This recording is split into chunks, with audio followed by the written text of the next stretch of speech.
तो चलिए दोस्तों, आज के वीडियो में हम व्यंजन संधि के बारे में जानेंगे। चलिए देखते हैं व्यंजन संधि किसे कहते हैं।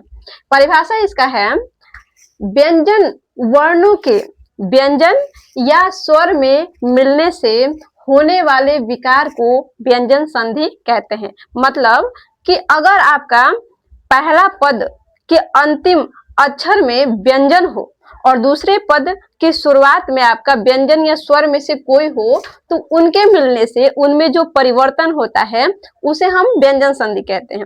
अब व्यंजन संधि का कोई प्रकार नहीं है, इसके कुछ नियम है जिसके अनुसार व्यंजन संधि बनाया जाता है।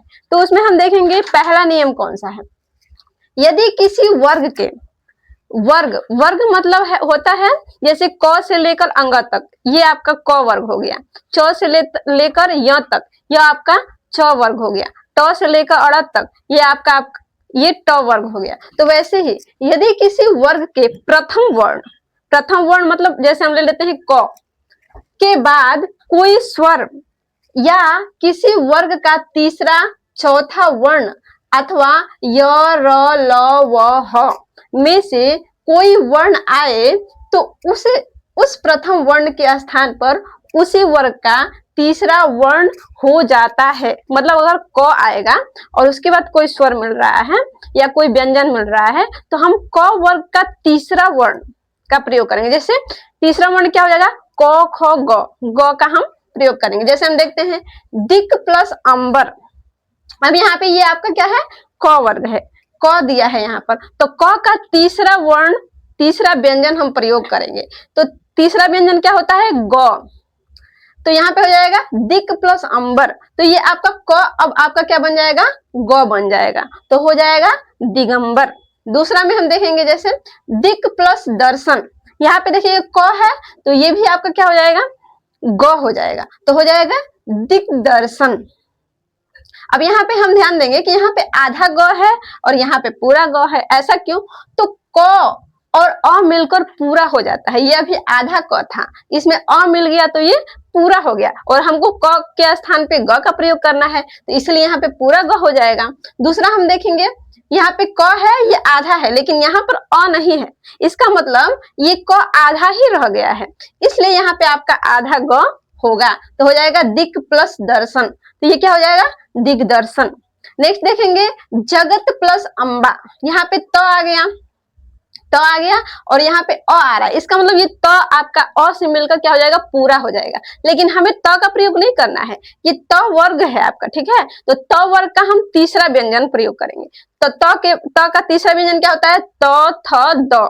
त का तीसरा व्यंजन होता है द, तो हम इसके जगह पे द का प्रयोग करेंगे, वो भी पूरा द का, तो हो जाएगा जग, और त के जगह पे द हो जाएगा, ये दोनों मिलकर क्या हो जाएगा, द हो जाएगा, पूरा द, तो जगदम्बा, तो इसीलिए यहाँ पे हो जाएगा जगदम्बा।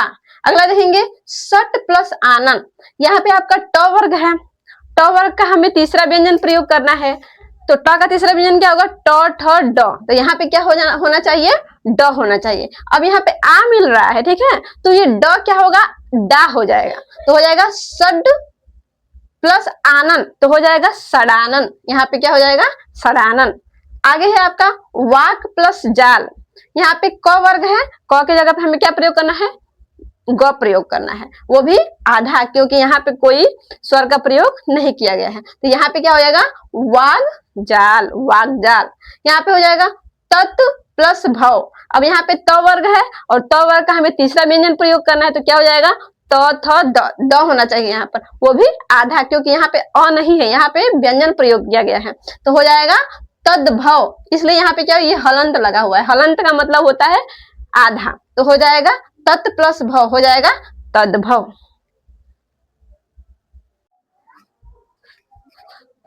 तो दूसरा नियम देखेंगे, यदि किसी वर्ग के प्रथम वर्ण के बाद किसी वर्ग का पांचवा वर्ण हो, तो वह पहला वर्ण भी पांचवें वर्ण में बदल जाता है। जैसे हम देखेंगे वाक धनमय, हम देखेंगे कि जो आपका क वर्ग है, ठीक है, और ये क्या आ रहा है, आपका प्रथम वर्ण आ रहा है, क वर्ग का प्रथम वर्ण आ रहा है, और दूसरे पद में आपका किसी भी वर्ग का पांचवा वर्ण आ रहा है, मतलब जरूरी नहीं है कि आपका क वर्ग का ही पांचवा वर्ण आएगा, ये किसी भी वर्ण का आ सकता है, पांचवा होना चाहिए। तो क्या होगा, इस क का जो है ये जिस वर्ग का है वर्ण, वो क्या हो जाएगा, उसी वर्ग का पांचवा वर्ण में बदल जाएगा। जैसे हम देखेंगे वाक धन मैं, ये हमारा क्या है, क वर्ग है। तो क वर्ग और ये जो है म है, ये किसका, किस वर्ग का है, ये प वर्ग का पांचवा वर्ण है। तो बदलाव इसमें नहीं होगा, बदलाव आपका इसमें होगा, क वर्ग में होगा। तो क वर्ग का पांचवा वर्ण क्या होगा, क ख ग घ अंग, क वर्ग का पांचवा वर्ण होगा अंग। तो ये क आपका किस में बदल जाएगा, अंगों में। और ये क्या रहेगा, ये आधा ही रहेगा, ठीक है, ये हलंत का मतलब क्या होता है, आधा। तो ये जब आधा है तो आपका पांचवा वर्ण भी क्या होगा, आधा होगा, तो अंग हो जाएगा। तो आपका हो जाएगा क आपका अंगों में बदल जाता हो जाएगा वाग मैं। अगला देखेंगे सत प्लस नारी। अब ये आपका क्या है, त वर्ग है, ये जो है ये दूसरे वर्ग है, ठीक है, ये त वर्ग का ही जो है पांचवा वर्ण है। त वर्ग का भी हो सकता है, किसी भी वर्ग का पांचवा वर्ण हो सकता है, लेकिन बदलाव आपका इसके अनुसार होगा। तो त वर्ग का पांचवा वर्ण क्या होगा, न होगा। तो ये किसमें बदल जाएगा, तो न में बदल जाएगा। तो हो जाएगा सत प्लस नारी मिलकर क्या बन जाएगा, सन्नारी। ये आधा न रहेगा क्योंकि तो आपका आधा है। अगला देखेंगे सट प्लस मुख। अब ये ट वर्ग का है, तो ट वर्ग का पांचवा वर्ण क्या होगा, अड़ा होगा, ट ठ ड ढ अड़ा। तो ये किसे बदल जाएगा, अड़ा में बदल जाएगा। तो सट प्लस मुख, इससे हमारा मतलब नहीं है, बस ये हमें ध्यान में रखना है कि ये वाला जो ध्वनि आ रहा है, दूसरे पद का जो पहला वर्ण है वो पांचवा वर्ण होना चाहिए किसी भी वर्ग का, लेकिन बदलाव आपका इसी के अनुसार होगा। तो ट का पांचवा वर्ण क्या होगा, अड़ा। तो ये आपका क्या बन जाएगा, अड़ा। सट मुख, सट प्लस मुख क्या हो जाएगा, संगमुख, संगमुख हो जाएगा। वैसे ही आपका है उत धन मुख। अब ये त वर्ग का है, तो त वर्ग का पांचवा वर्ण क्या होगा, न होगा। तो ये क्या बन जाएगा, उत धन मुख मिलकर बन जाएगा उन्मुख। अगला है आपका श्रीमत प्लस नारायण। वो भी आपका क्या है, त वर्ग है, तो त वर्ग का पांचवा वर्ण क्या होगा, न होगा। तो त न में बदल जाएगा, तो हो जाएगा श्रीमन नारायण, श्रीमन नारायण। चलिए तीसरा नियम देखेंगे। यदि म के बाद, यदि म के बाद कोई भी स्पर्श व्यंजन आए, स्पर्श व्यंजन मतलब क से म तक आए, तो म सदा अनुनासिक पांचवा वर्ण हो जाएगा। अनुनासिक मतलब क्या होता है, जो नाक से निकलने वाले वर्ण। जैसे आपका पांचवा वर्ण, क वर्ग का पांचवा वर्ण क्या होता है, अंग होता है। च का पांचवा वर्ण होता है य होता है। ट का पांचवा वर्ण क्या होता है, अड़ा होता है। वैसे ही न आपका पांचवा वर्ण होता है, म होता है पांचवा वर्ण। तो किसमें बदलेगा, पांचवा वर्ण में हो जाएगा जरूरत के अनुसार। जैसे हम देखेंगे सम धन चार, यहाँ पे म आ रहा है, यहाँ पे क्या आ रहा है, छ आ रहा है, मतलब क से म तक के बीच में कोई भी वर्ण आ जाए तो ये हमेशा क्या बनेगा, पांचवा वर्ण बनेगा।